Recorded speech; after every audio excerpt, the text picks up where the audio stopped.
ಎಲ್ರಿಗೂ ನಮಸ್ಕಾರ. Welcome back to my YouTube channel. ನಾವೆಲ್ಲರೂ ಹಿಂದೂ ಪುರಾಣಗಳಲ್ಲಿ ಕ್ಷೀರ ಮಂಥನದ ಬಗ್ಗೆ ಕೇಳಿರ್ತೀವಿ. ಆದರೆ ಈ ಕ್ಷೀರ ಮಂಥನಕ್ಕೆ ಕಾರಣ ಏನು? ಇದರ ಹಿಂದೆ ಮಹಾಕೋಪಿಷ್ಠರಾದಂತಹ ದುರ್ವಾಸ ಮುನಿಗಳ ಶಾಪವೇನಾದರೂ ಇತ್ತ? ಅಥವಾ ತನ್ನ ಐಶ್ವರ್ಯವನ್ನೆಲ್ಲ ಕಳೆದುಕೊಳ್ಳೋದಕ್ಕೆ ಇಂದ್ರನ ಗರ್ವವೇನಾದರೂ ಕಾರಣವಾಯ್ತಾ ಅನ್ನೋದನ್ನ ಇವತ್ತಿನ ಈ ವಿಡಿಯೋದಲ್ಲಿ ನೋಡೋಣ. ಮೊದಲಿಗೆ ದುರ್ವಾಸ ಮುನಿ. ದುರ್ವಾಸ ಮುನಿ ಅತ್ರಿ ಮತ್ತು ಅನಸೂಯರಿಗೆ ಈಶ್ವರಾಂಶದಿಂದ ಜನಿಸಿದವರು. ಉಗ್ರ ಕೋಪಿಷ್ಠನೂ ಅಭಿಮಾನಧನನು ಆದಂಥ ಆತ ಗರ್ವದಿಂದ ತನ್ನನ್ನು ಲೆಕ್ಕಿಸದೆ ಕಡೆಗಣಿಸಿದರೆ ಹರಿಹರ ಬ್ರಹ್ಮಾದಿಗಳನ್ನೂ ಸಹ ಲೆಕ್ಕಿಸುವವರಲ್ಲ. ಒಮ್ಮೆ ಆತ ಸಮಸ್ತ ಭೂಮಂಡಲವನ್ನೆಲ್ಲ ಸುತ್ತಿ ದರ್ಶನೀಯವಾದಂತಹ ಸ್ಥಳಗಳನ್ನೆಲ್ಲ ದರ್ಶಿಸಿದ ನಂತರ ಆತನಿಗೆ ಇಂದ್ರಲೋಕವನ್ನು ನೋಡಬೇಕು ಎನ್ನುವ ಬಯಕೆ ಉಂಟಾಗುತ್ತೆ. ಕೂಡಲೇ ಆತ ದೇವನಗರಕ್ಕೆ ಹೊರಟು ಬಿಡ್ತಾರೆ. ಆ ರೀತಿ ದೇವನಗರವನ್ನ ಪ್ರವೇಶಿಸುತ್ತಿದ್ದಂತಹ ದುರ್ವಾಸರಿಗೆ ನಂದನವನದಲ್ಲಿ ಪಾರಿಜಾತ ಹೂವುಗಳನ್ನ ಹಾರವನ್ನಾಗಿ ಧರಿಸಿ ಒಬ್ಬ ವಿದ್ಯಾಧರೆ ಕಾಂತೆಯು ಅವರಿಗೆ ಗೋಚರಿಸಲ್ಪಡ್ತಾಳೆ. ಮನೋಹರ ಚಂದ್ರ ಲೇಖವನ್ನು ಅಲಂಕರಿಸಿಕೊಂಡಿದ್ದ ಶರತ್ಕಾಲದ ಈರುಳಿನಂತೆ ಬಾಡದ ಪಾರಿಜಾತ ಮಾಲೆಯನ್ನು ಧರಿಸಿ ದ್ವಿಗುಣೀಕೃತ ಶೋಭಾಯಮಾನಳಾದಂತಹ ಆ ವಿದ್ಯಾಧರೆಯನ್ನು ದುರ್ವಾಸ ಮಹರ್ಷಿ ನಿಲ್ಲಿಸಿ ಆಕೆಯು ಧರಿಸಿದ ಮಾಲೆಯನ್ನ ತನಗೆ ಕೊಡುವಂತೆ ಕೇಳಿಕೊಳ್ತಾರೆ. ಋಷೀಂದ್ರನ ಅಭಿಷ್ಟವನ್ನು ತಿರಸ್ಕರಿಸುವ ಧೈರ್ಯವಿಲ್ಲದೆ ಆಕೆ ಮಾಲೆಯನ್ನು ತೆಗೆದು ದುರ್ವಾಸರಿಗೆ ಕೊಟ್ಟು ಬಿಡ್ತಾಳೆ. ಅದೇ ಸಮಯದಲ್ಲಿ ದೇವೇಂದ್ರನು ಐರಾವತವನ್ನವೇರಿ ವಿಹಾರಕ್ಕೆಂದು ವಿಹಾರಿಸುತ್ತಾ ಬಂದಿರ್ತಾರೆ. ದುರ್ವಾಸನು ಆತನನ್ನು ಕಂಡು ಮಾತನಾಡಿಸಿ ತನ್ನ ಪಾರಿಜಾತ ಹಾರವನ್ನ ಕಾಣಿಕೆಯನ್ನಾಗಿ ದೇವೇಂದ್ರನಿಗೆ ಅರ್ಪಿಸ್ತಾರೆ.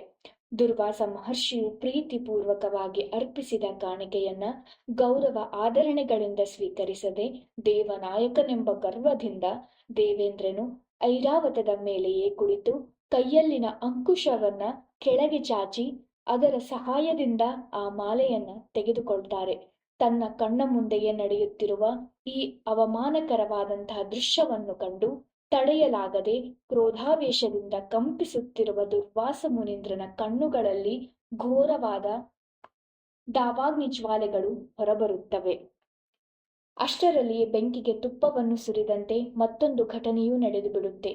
ದೇವೇಂದ್ರನು ಅಧಿರೋಹಿಸಿದ ಭದ್ರಾ ಎಂಬ ಗಜದ ಮುಖದಿಂದ ಸ್ರವಿಸುತ್ತಿದ್ದಂತಹ ಮದಧಾರೆಗಳು ಆಸ್ವಾದಿಸುತ್ತಾ ಮತ್ತಿನಿಂದ ಕೂಡಿದ್ದ ಜೇನುನೊಣಗಳು ಪಾರಿಜಾತ ಹೂವುಗಳ ಸುಗಂಧ ಸೌರಭಕ್ಕೆ ಪರವಶವಾಗಿ ಜೋರಾಗಿ ಶಬ್ದ ಮಾಡುತ್ತಾ ಪಾರಿಜಾತ ಹಾರದ ಸುತ್ತಲೂ ಸುತ್ತುವರಿಯುತ್ತವೆ.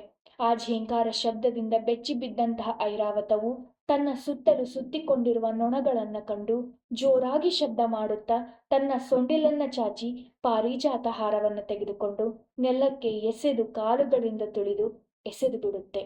ದುರ್ವಾಸರ ಕೋಪವು ಮುಗಿಲು ಮುಟ್ಟುತ್ತೆ. ಹಣೆಯನ್ನು ಅಗಲ ಮಾಡಿ ಕಣ್ಣು ರೆಪ್ಪೆಗಳನ್ನು ಮೇಲಕ್ಕೆತ್ತಿ ಉಗ್ರನಾಗಿ ಹೀಗೆ ನುಡಿತಾರೆ: ಎಲೈ ಇಂದ್ರನೇ, ಐಶ್ವರ್ಯದ ಮದದಿಂದ ಕಣ್ಣು ಕಾಣದೆ ತ್ರಿಲೋಕ ರಾಜ್ಯಲಕ್ಷ್ಮಿ ಮಹನೀಯ ಸಂಪದಗಳಿಗೂ ಮಿಗಿಲಾದಂತಹ ಹೂಮಾಲೆಯನ್ನ ತಂದು ಪ್ರೀತಿಯಿಂದ ನಿನಗೆ ಅರ್ಪಿಸಿದರೆ ಗೌರವಯುತವಾಗಿ ಅದನ್ನು ಸ್ವೀಕರಿಸಿದೆ, ನಿರ್ಲಕ್ಷಿಸಿದೆ. ಅದಕ್ಕೆ ಪ್ರತಿಯಾಗಿ ನಿನ್ನ ಐಶ್ವರ್ಯವೆಲ್ಲ ಜಯಮಲವಾಗುತ್ತದೆ, ರಾಜ್ಯ ಭೋಗಗಳೆಲ್ಲವೂ ನಾಶವಾಗುತ್ತವೆ ಎಂದು ಶಪಿಸಿಬಿಡುತ್ತಾರೆ. ಮಹರ್ಷಿಯ ಶಾಪಕ್ಕೆ ದೇವೇಂದ್ರನು ಭಯಭೀತನಾಗಿ ಆತನ ಪಾದಗಳನ್ನು ಹಿಡಿದು ಕ್ಷಮಾರ್ಪಣೆಯನ್ನ ಕೇಳಿಬಿಡ್ತಾರೆ. ತನಗೆ ಶಾಪ ಮೋಕ್ಷವನ್ನು ಅನುಗ್ರಹಿಸುವಂತೆ ಪ್ರಾರ್ಥಿಸ್ತಾರೆ. ಆದರೂ ಸಹ ದುರ್ವಾಸರ ಕೋಪ ಕಡಿಮೆಯಾಗಲಿಲ್ಲ.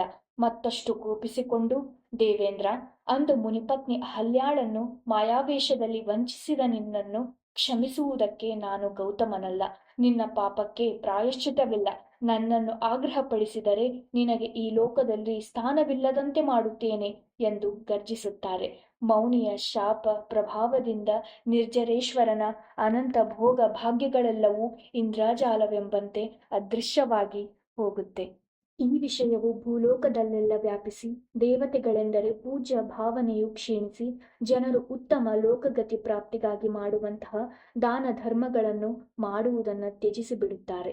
ಧರ್ಮವು ಕ್ಷೀಣಿಸಿದ್ದರಿಂದ ಭೂಲೋಕದಲ್ಲಿ ಅನಾವೃಷ್ಟಿ ವ್ಯಾಪಿಸಿ ಸಸ್ಯ ಶ್ಯಾಮಲಗಳೆಲ್ಲವೂ ಒಣಗಿ ಹೋಗುತ್ತವೆ. ಯಜ್ಞ ಯಾಗಾದಿಗಳಿಗೆ ಬೇಕಾಗುವ ವಸ್ತುಗಳು ಲಭಿಸದೆ ಹೋಗುತ್ತವೆ.